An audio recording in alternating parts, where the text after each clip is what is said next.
Hi, everybody. I'm Mike Cavender, and I write for my site, michaelcavender.com. My work has also been seen on cinedump.com and pophorror.com. Today, I'm here with Eisner, Harvey, and Inkpot award-winning writer Jason Aaron. We'll be discussing his work on the impending Thundar the Barbarian comic, which happens to be the first time the property has been adapted for comics. Thanks for being here, Jason. Sure. Thanks for having me. Um, when did you first come across Thundar the Barbarian, and how did you get involved with this project? I first watched the show as a kid, when it was brand new on Saturday morning, so in the early 80s. And it was always my favorite show.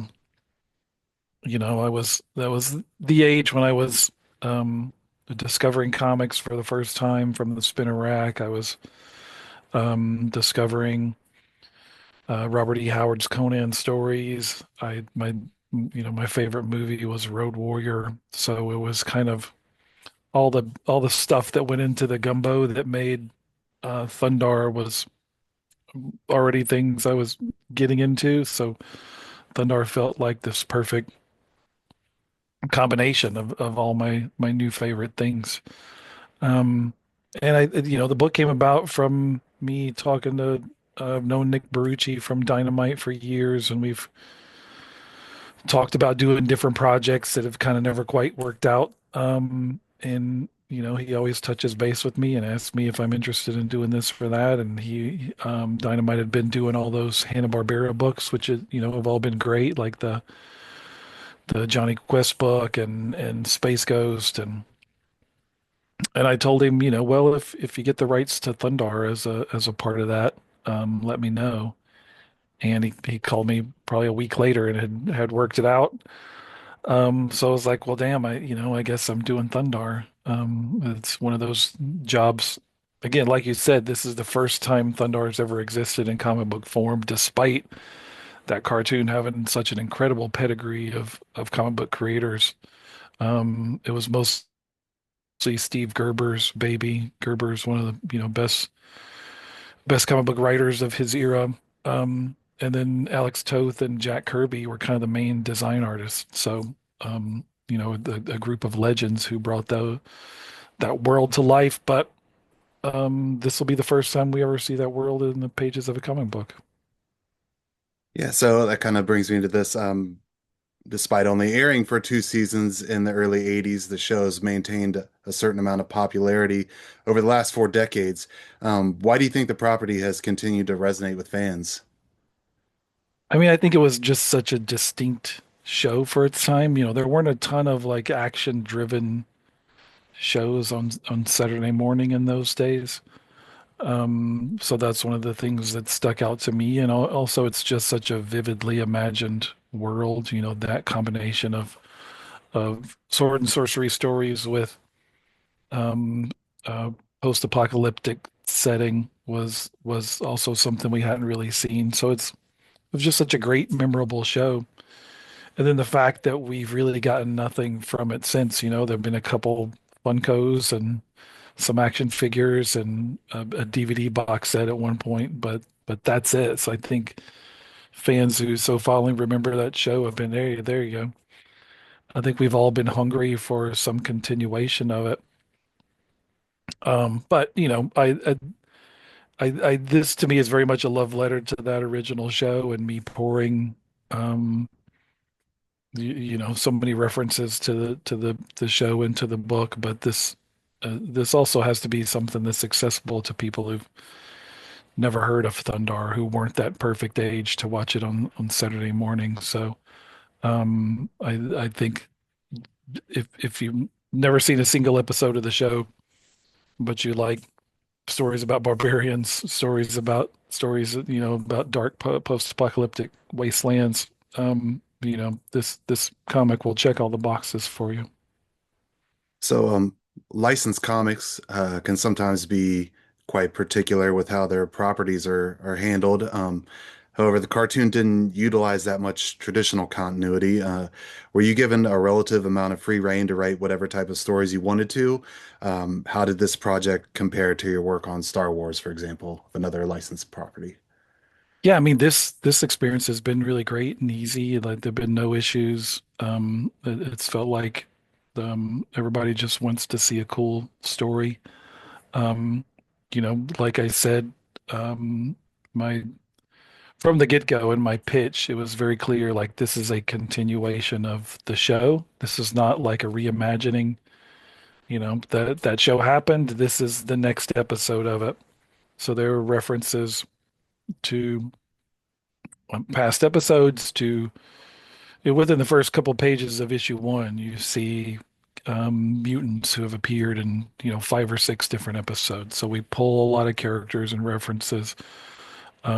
But like I said, this is still meant to be something that builds on that mythology and continuity, but tells a fresh, accessible story that has Thundar and his friends facing what's basically like the biggest challenge they've ever faced in their lives. So it's kind of it's a very special episode of Thundar the Barbarian, you might say. It's like the biggest.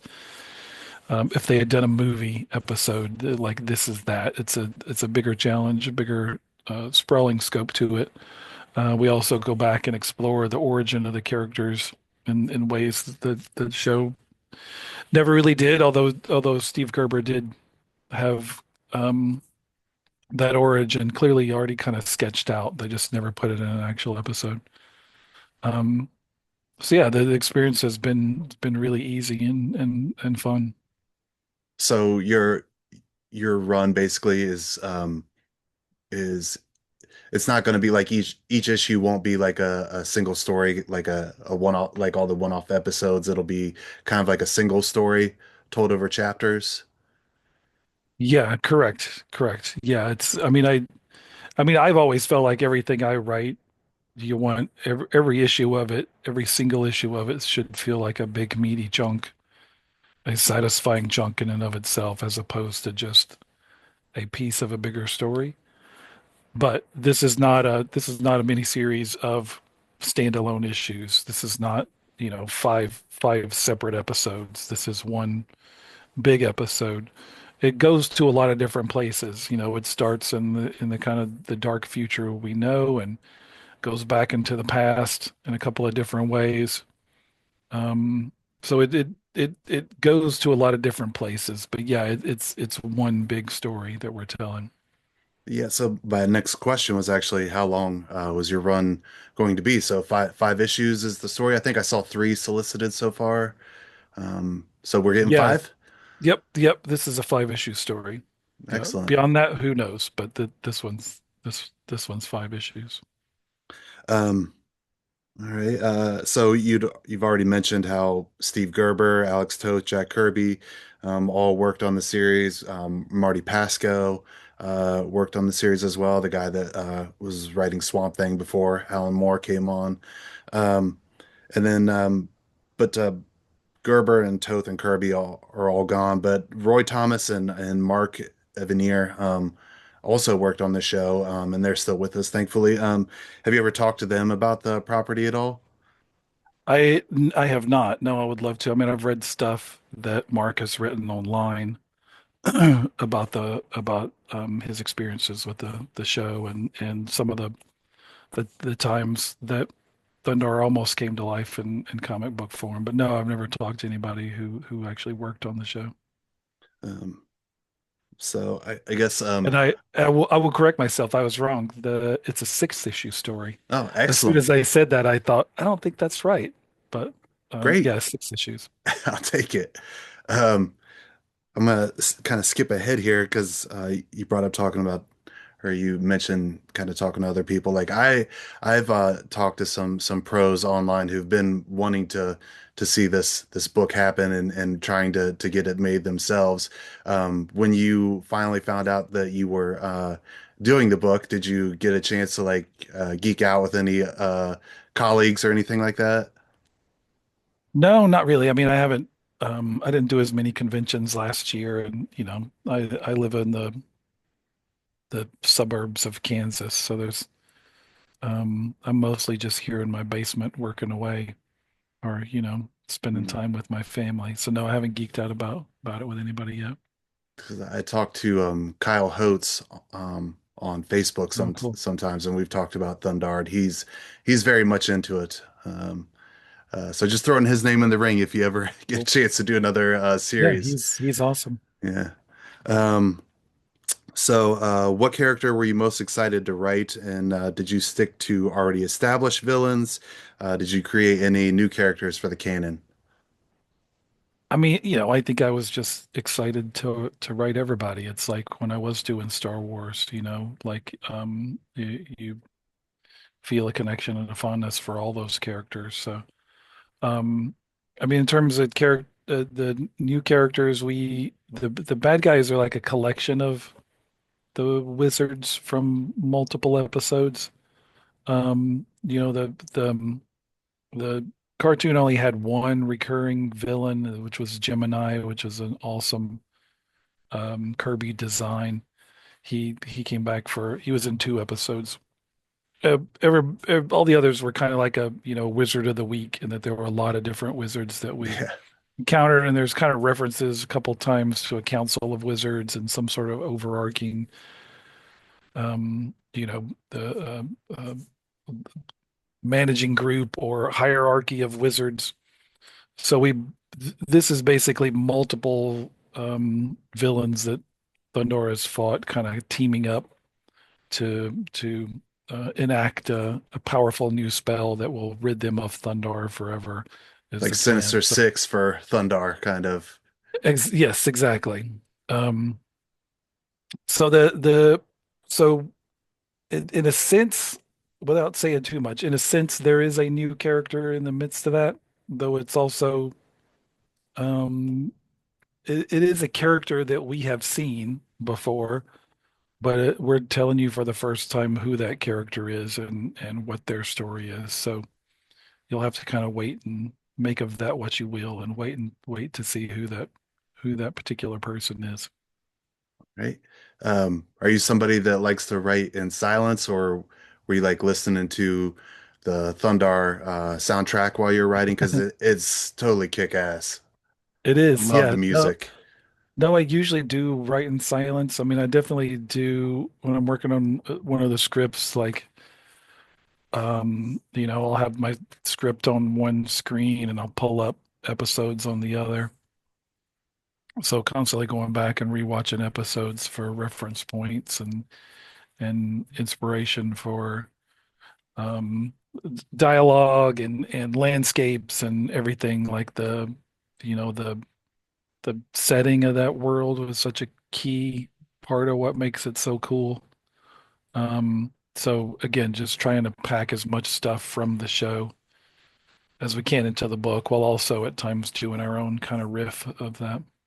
I always liked as a kid seeing like major landmarks that I recognized, and but seeing them in this kind of like post-apocalyptic, dilapidated kind of situation.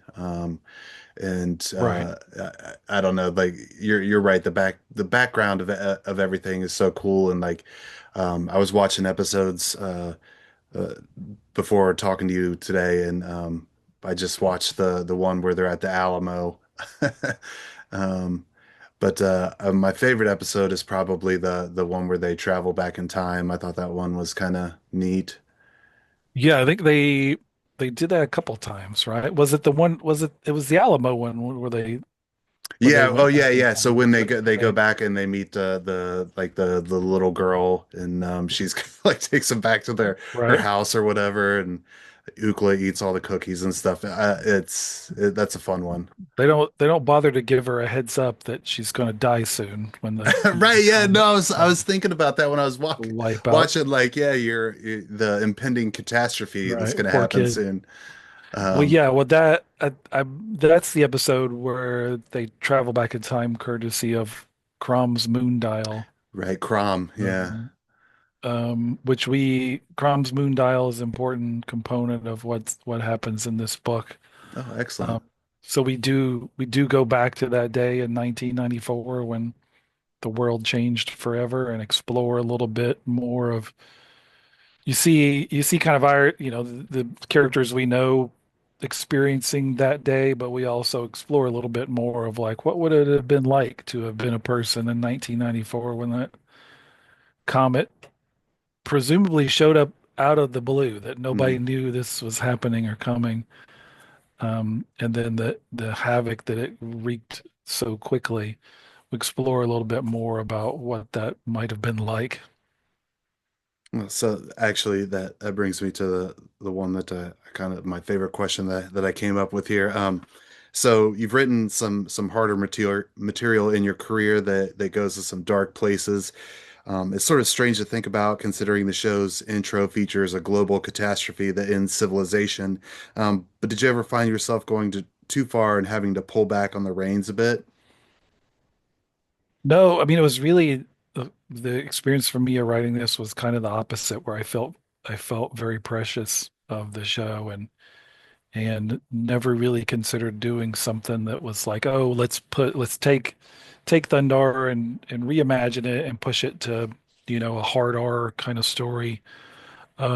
We definitely push things beyond the confines of the show, and that if you go back and read interviews with Steve Gerber from the time he complained about, the limitations that they face doing a Saturday morning cartoon in terms of action and violence.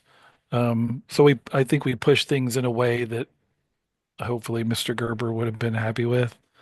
Um, but not, again, not to any sort of wild new version of the show. I felt very precious about the show that I grew up with, and I want this again to feel like the new episode of that same show. All those episodes happened.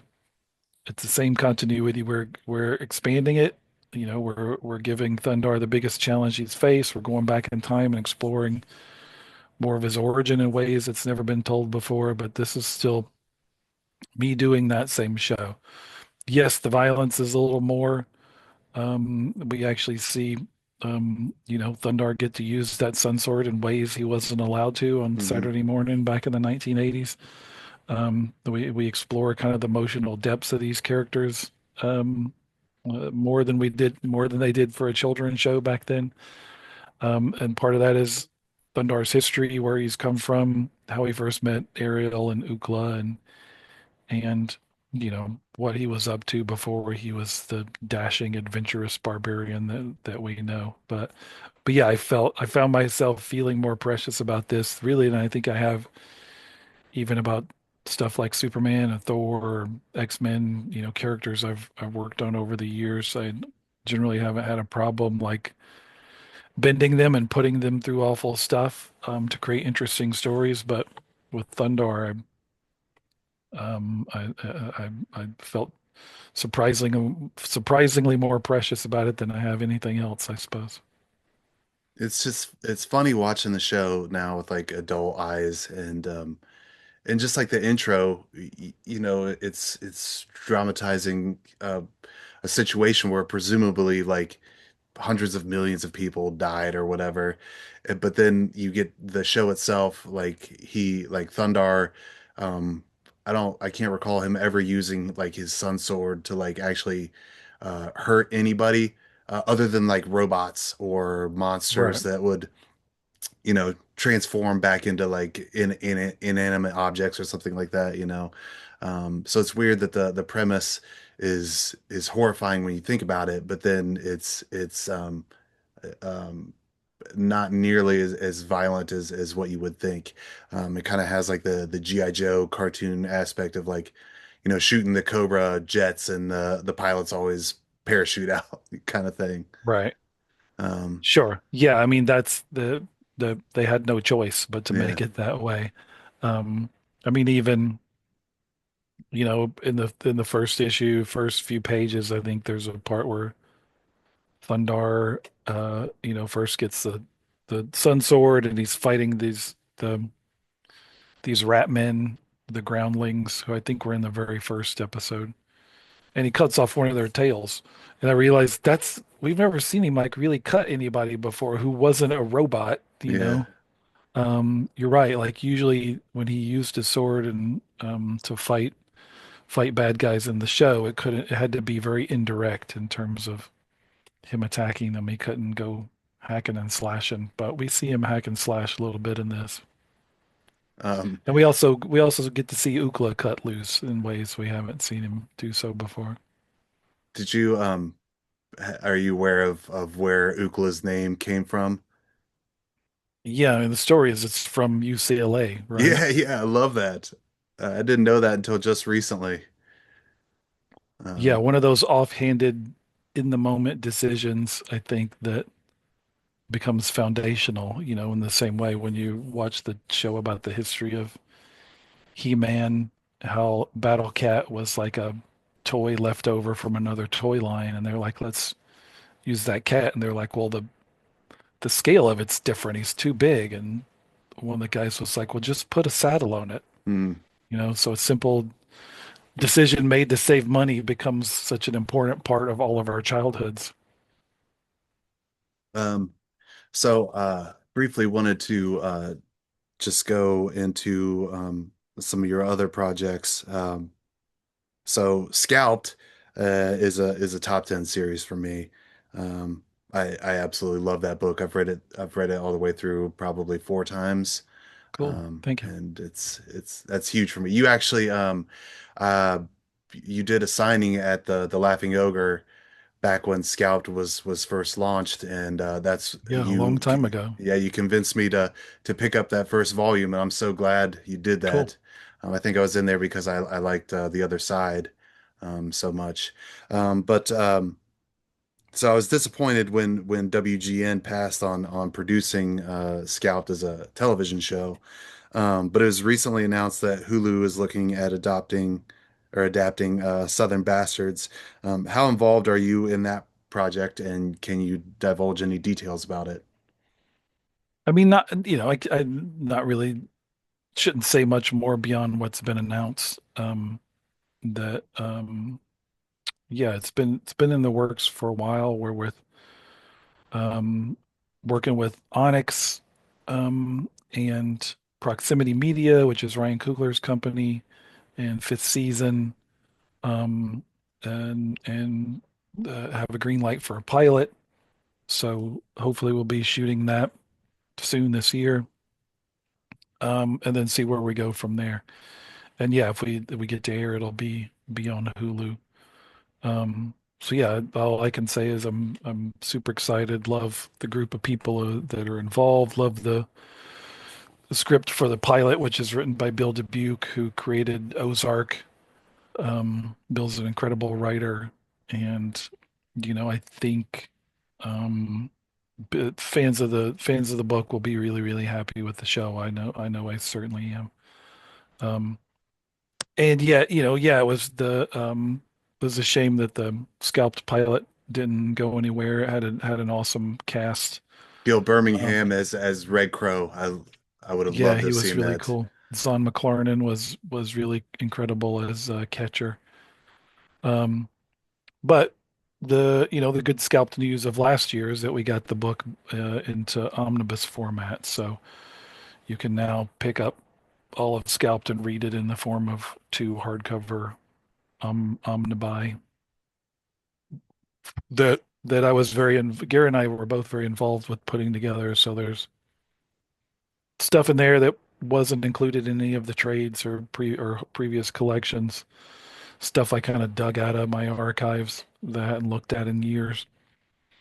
And Gary did the same. I went back and there was at least one spelling mistake that had already always annoyed me that we never got it fixed. So I went back and reread every issue for the first time in forever and didn't special edition it, didn't go back and have um Greedo shoot first or anything, but Yeah. but just went back and corrected any mistakes here and there, and we put all the titles back in the book, which I'm always like a stickler. I drive collection editors crazy because I'm particular about titles, arc titles and issue titles. And in the original Vertigo books back in the day, those were all like in the comics themselves. And then when they put them in trade, they kind of pulled all those out. And sometimes those titles got lost in the shuffle in the collections. So with this, I made Sure, they're all in there. They're all back on the kind of pages of the story where they originally were. Because sometimes I wrote those scenes knowing this is going to be the title page, and it kind of loses something when that title is stripped out of there. So we put all those back in and like the original lettering. So, this is kind of for me, like the preferred version. If you're going to read Scalped, read it in this omnibus format. Uh, one other question about Southern Bastards. Did you insist on the writers all uh, immersing themselves in Alabama lore? No, I mean that's why I'm there, right? Yeah. To like be that guy. Um, no, Bill who wrote the pilots. He's a St. Louis guy, so he and I are basically on opposite ends of the state of Missouri. He's in St. Louis, I'm in Kansas City. Um, so I'm happy to be like the reference point for things Alabama and things football. Um, all right. So, is there anything else you'd like to tease about Thundar or any of your other projects right now? I mean, Thundar, I think issue one comes out early February. Oh, I thought it was Um, next week. I was no, reading the I think solicitations. I think it was originally this Yeah. month, but Oh, now I they think moved it's it? early February. I Oh, believe so. man. Okay. Well, I'll wait a Um, little bit longer. I've waited decades already. um, so before Thundar comes out, I've got the Bug Wars Spider Witch special, which comes out January 28th, which is actually my birthday. So if you want to get me a birthday present, Hmm. go to your comic book store and pick up Bug Wars. We did, book one is in trade that came out last year. I'm really proud of that book. It's me and Mahmoud Asrar are From doing a Conan. dark Yeah. dark fantasy story, right? Yeah, the team from Conan the Barbarian and King Conan at Marvel. This is us cutting loose, doing our um, dark and gritty, create our own fantasy series that's set in a kid's backyard and also in Alabama. Where I grew up in Walker County was outside of Jasper. It's not too far from a town that's actually called Bug Tussle, Alabama. That's a great name. But that seemed too on the nose to set the book in Bug Tussle. Yeah. But it's a kid of discovers this hidden kingdom of tiny bug people in his backyard and goes on this adventure, which could normally be the setup for a children's story or for a Honey I Shrunk the Kids kind of story. This is not a kid's story. This is the decidedly dark and violent, and there's a lot of people getting their guts ripped out by bugs and people maybe having sex with bugs. Like it's that kind of story. Um, Cronenbergy kind of. sure, there's a Yeah. little of that. But yeah, book one is in trade, and the book two will be out later this summer. So to tide you over till then, we have the Spider Witch special, which comes out in January, which has various tales of one of the tribes of mites that we meet. The little people are called mites. One of them is the Spider Witches.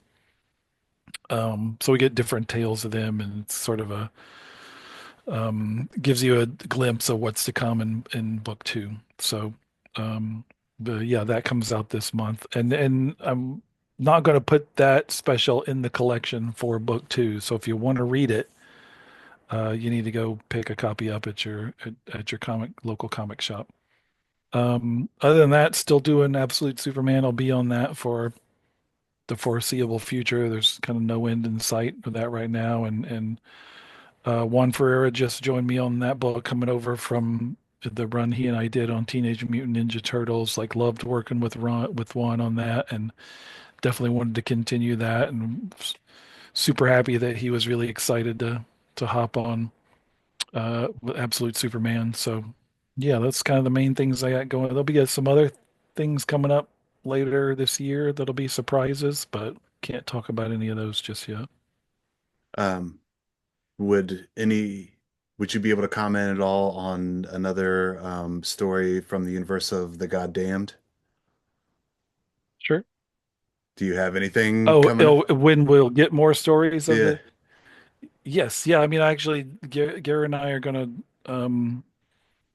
He messaged me actually today about us getting together to talk. Yeah, there's plans of what the next thing will be. It's just been a matter of like when we can make it happen. But yeah, I will just say that the wheels are in motion for that. excellent. All right. Well, Thundar the Barbarian, number one. I thought debuted this Wednesday, but evidently we got to wait a few more weeks. Um, but let a staff member know if you'd like to add it to your pool, especially at the Laughing Ogre, but really at any of your LCSs. Um, and I think even if you've never heard of it before, it, it it has like an inherent coolness to it that I think is going to have a broad appeal, especially for comic fans. So I just wanted to thank you for coming on today. And if you're ever back in Ohio, we'd love to see you at the Laughing Ogre. Sure. Yeah, I'd love to come back sometime. All right.